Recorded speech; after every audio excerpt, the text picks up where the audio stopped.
Hello beautiful people, and welcome to another banger matchup video. Boy, it feels good to say that, huh? I'm gonna be doing some low effort editing here since I still don't have all the time in the world, but whatever. It's still a matchup, who cares? But since we've all been waiting for this, let's get right into what you guys came here for. Today, we're seeing if Darth Vader can take on all 4 members of Blue Team.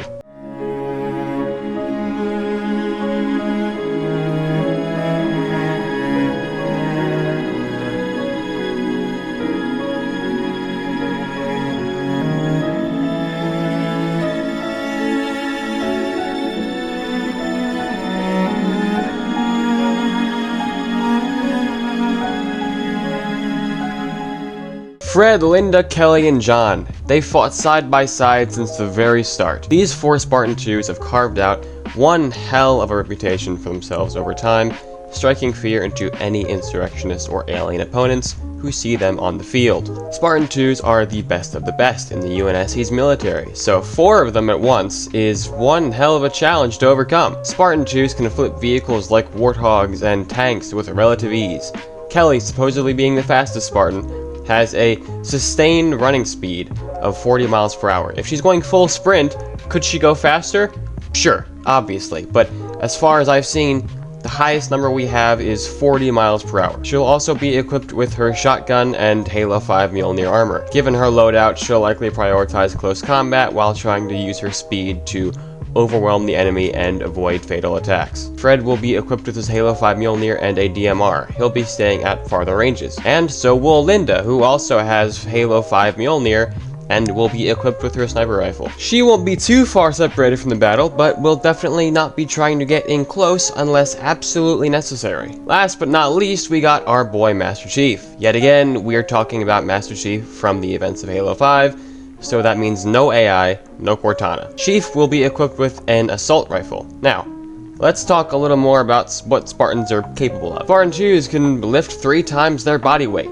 As we've already mentioned, they can flip large vehicles like Scorpion tanks. Spartans weigh about 1,000 pounds in armor, so if they can lift 3 times their weight, they'd be able to at least pick up 3,000 pounds. Spartan time is essentially just another addition to the Spartan's already enhanced reaction time. There are statements comparing Master Chief's reaction to normal human reaction times, and from that we can estimate that he'd have a reaction time of about 40 milliseconds. Master Chief has survived orbital re-entry multiple times, survived multiple blasts at once from Hunter plasma cannons, and took a severe ass whooping from Atriox, with his armor seeming unharmed in all examples. The fact is, Spartans are strong. They're durable, fast, powerful, and Blue Team are some of the best, especially with Chief himself. With Chief as their leader, Blue Team will be incredibly tactically efficient.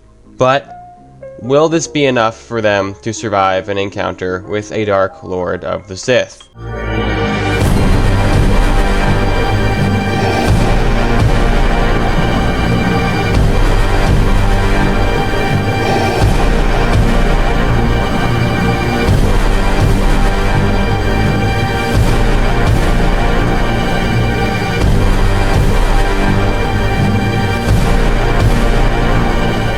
The Chosen One, Anakin Skywalker, the Fallen Angel. Darth Vader is an incredibly powerful Force user and Sith Lord, destroying and subjugating his victims and enemies with brutal efficiency. His primary weapon of choice is obviously a lightsaber, which is most commonly described as a beam of light that can cut through nearly anything with relative ease.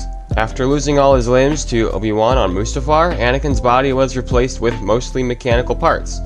He's now more machine than man. These robotic limbs are incredibly powerful. For example, they are strong enough to crush the helmet and head of an Imperial Stormtrooper. When it comes to durability, Vader has some interesting showings that I don't think people talk about enough. Darth Vader shrugs off incineration and gets sent flying through multiple walls and comes out seemingly unscathed. His armor also seems to have at least some level of resistance to lightsabers. Vader gets slashed in the back twice and survives. I'm not sure why he gets slashed in the back so often, but in Empire Strikes Back, it seems as if Luke's lightsaber doesn't actually penetrate Vader's shoulder armor and actually bounces off instead. Vader still seems to feel the attack to some degree since he audibly yells afterwards, but if his armor wasn't lightsaber resistant to a degree, Luke's blade should have just gone right through him in this moment. Vader honestly even has some really good canon showings as well, like when he got crushed by 2 walkers and got back up completely unscathed.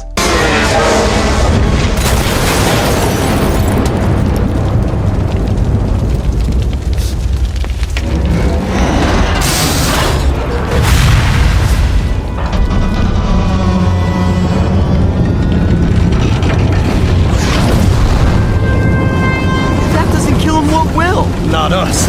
Run! Or maybe how about when he dragged a shuttle out of the sky and tore it open?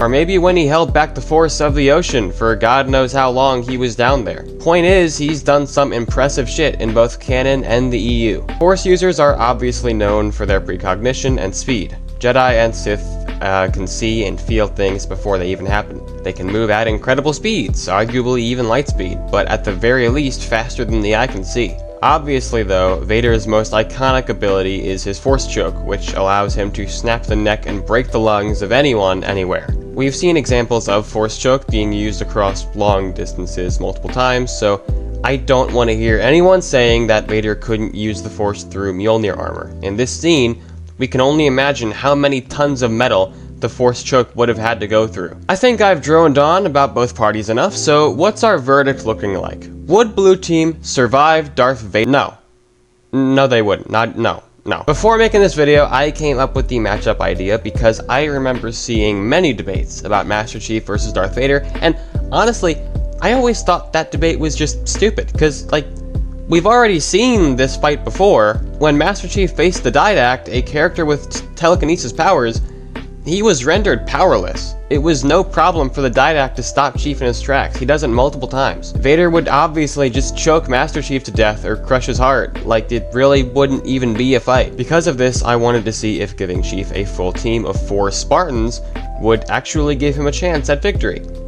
And it doesn't, not even remotely. They're all cooked. Vader has more feats I wanted to talk about, but I saved them till the end just because of how visually striking they are. Darth Vader is the kind of guy to grab 2 ships and crash them into each other. Darth Vader is the kind of guy to bring down a building with his mind. Darth Vader is the kind of guy to send a tree flying into a giant creature's face. Darth Vader is the kind of guy to destroy a large armed barricade with a clench of his fist. Darth Vader is the kind of guy to lift up an AT-AT. Darth Vader is the kind of guy to incinerate someone with his mind.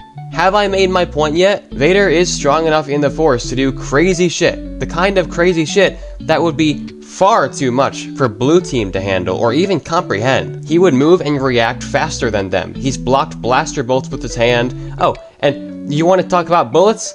Well, Force users have blocked those too.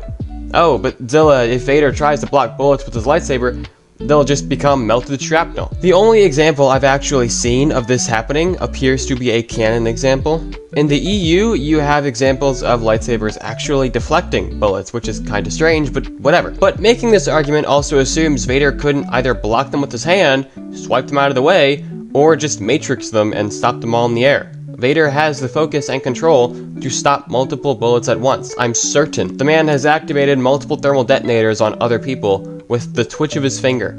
Darth Vader has the focused power and potential to use his abilities on multiple small objects at once. It's not even debatable. And even if we want to say Vader tries blocking bullets with his lightsaber and shrapnel goes through, I seriously doubt shrapnel this small is going to hinder his armored metal body in any meaningful way when earlier I mentioned how he's taken lightsaber hits and slashes and continued fighting with minimal damage or injury. It doesn't matter where Linda is perched or how silent she is, Vader will know she's there. It doesn't matter how fast Kelly tries to move to avoid Vader's attacks, he will be faster. No.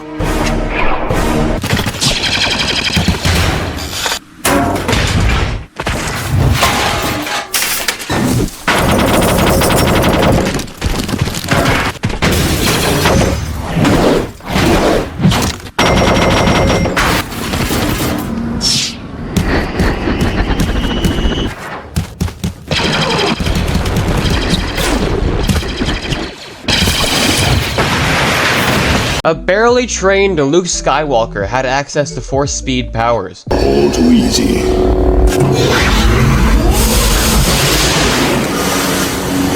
Perhaps you are not as strong as the Emperor thought. Impressive. Most impressive. A Padawan Obi-Wan Kenobi and his master Qui-Gon both moved so fast that they disappeared in one spot and reappeared in another. Shield generator! Let's go. If a Padawan and a barely trained Luke can do it, Darth freaking Vader can 100% do it. Even if lightsabers do turn bullets into melted shrapnel, it doesn't matter. Those will not hinder Vader. This whole conversation is even assuming he'll bother wasting his time actually fighting the Spartans instead of just killing them all with the Force as soon as they prove to be hostile. I'm sorry, I tried, but I see absolutely no scenario where Blue Team is getting out of this alive. While writing the script for this, I spent like an entire night trying to find extra fluff I could use to try and fill in for Blue Team and give them better chances, but it was ultimately kind of worthless because when you look at Vader and what he can do, it's just, nah, they're cooked. It's already kind of hard for me to find like individual feats for certain Spartans from Blue Team as it is, but like the things that I did find and didn't include in the video were just not really impressive enough or worth the time for this conversation because they won't matter. It's basically just saying more of the same thing. Like, okay, yeah, Master Chief took a bunch of hunter shots. That's very impressive. They can like flip tanks and whatnot. That's very impressive. And they have guns, you know? I mean, like they have like pretty good reaction times, but all of it ultimately amounts to nothing against somebody like Darth Vader. Like, they are impressive soldiers, but not impressive enough in this case. Anyway, that's all I've got for today. Do you agree? Disagree? Let me know in the comments below. Give me some engagement. Are there any other Star Wars versus Halo matchups you'd want to see me do? Those two topics seem to do best on the channel, so throw some ideas at me. If you enjoyed this video, don't forget to like, subscribe, and stay tuned for next week, where I talk about something quite different. You'll see what it is when I announce it this weekend. But until then, I will see you guys in the next one. Bye-bye.